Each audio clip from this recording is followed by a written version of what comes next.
Very early in the morning, the women went to the tomb and soon realized the heavy stone had been rolled away completely, and the tomb was found to be entirely empty.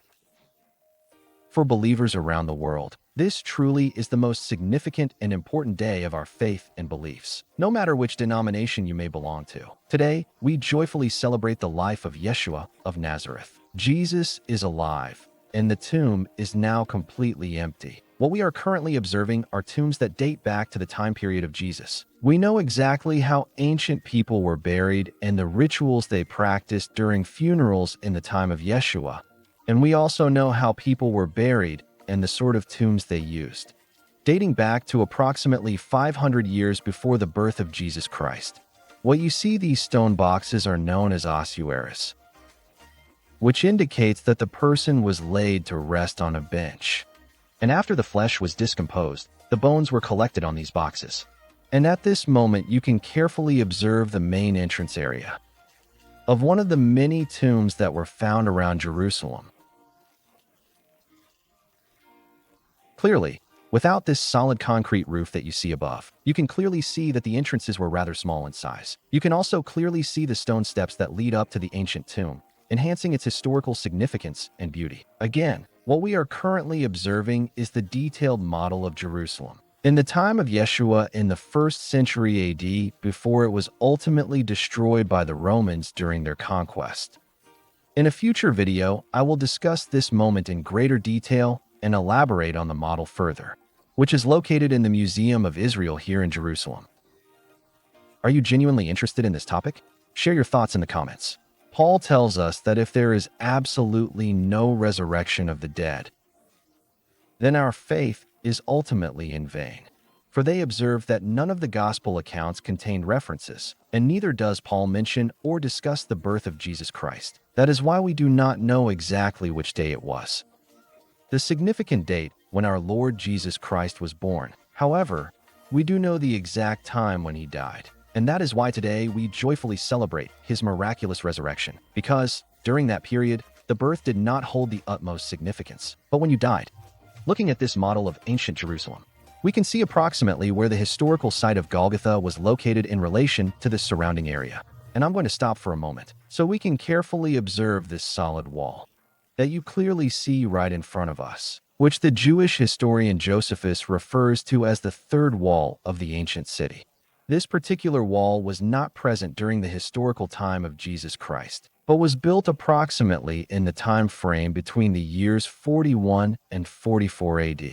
So this particular area was situated outside the confines of the second wall surrounding the city, which is the specific one we can clearly observe. This structure was also built by Herod the Great during his reign as a significant achievement. And you can note here there is a grand gate that led directly to the vibrant city from the western side, welcoming visitors with its impressive architecture.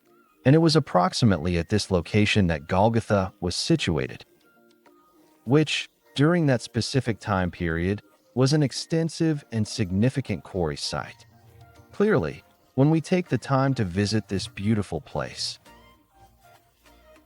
it does not accurately reflect in any way what life was truly like during the 1st century. So let's observe today and joyfully celebrate together that our Lord, our Messiah, Yeshua of Nazareth, is truly alive and present. Let's head out and take a look at what it looks like today, enjoying every moment along the way. In that ancient quarry, we have the historic Church of the Holy Sepulchre, a significant religious site. In previous videos, I've highlighted several key aspects of the church community.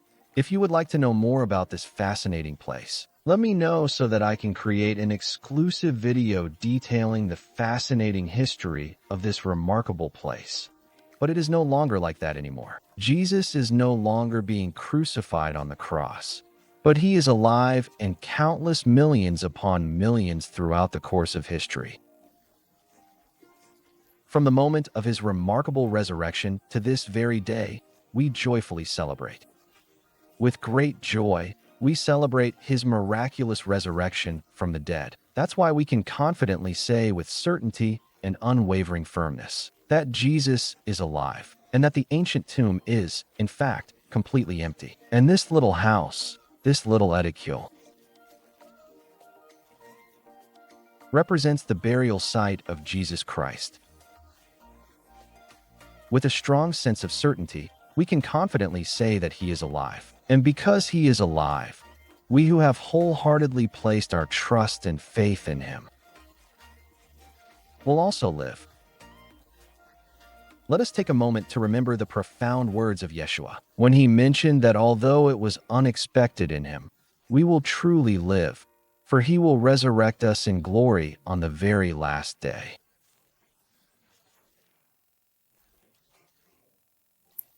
This is what this charming little house or edicule truly represents in our community, commonly referred to as the Tomb of Jesus, which is located inside the revered Holy Sepulchre. However, if you happen to be from a different cultural tradition, even today, rejoice wholeheartedly for his life and celebrate that he is alive. We joyfully celebrate his remarkable victory over death itself. For example, this tomb, even if it isn't Jesus' tomb, it signifies that the tomb is indeed empty as well, indicating a significant event has occurred, that even death could not hold him back because it discovered no wrongdoing or malice.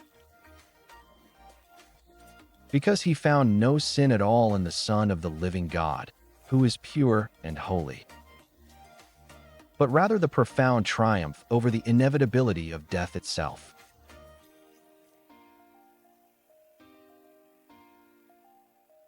Friends, wherever you are watching, please feel free to share your thoughts in the comments, and also let me know which specific tradition you observed. Who is today celebrating the resurrection of the Master and the King of Kings? Which part of the world do you watch us from, and how do they celebrate the Master's return to life?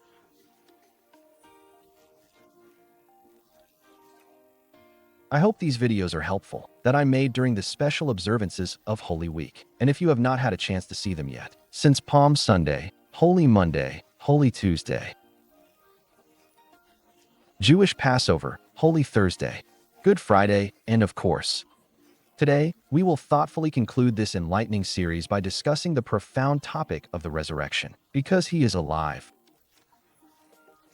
But I truly hope you found it enjoyable and entertaining. If so, please don't forget to like this post. But if you don't see the specific video you'd like to watch right now in our playlist, please do let me know so I can create it specifically for you.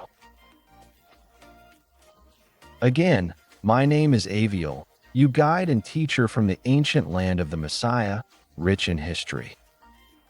It has truly been a wonderful pleasure and an immense joy to create this video. For those individuals who still have not been able to in one way or another, come to this place. That's why even if you are unable to come, I absolutely love being able to bring you these amazing places from right here to your very own screen at your home. So I'll catch you in the next video. Shalom, and he is alive.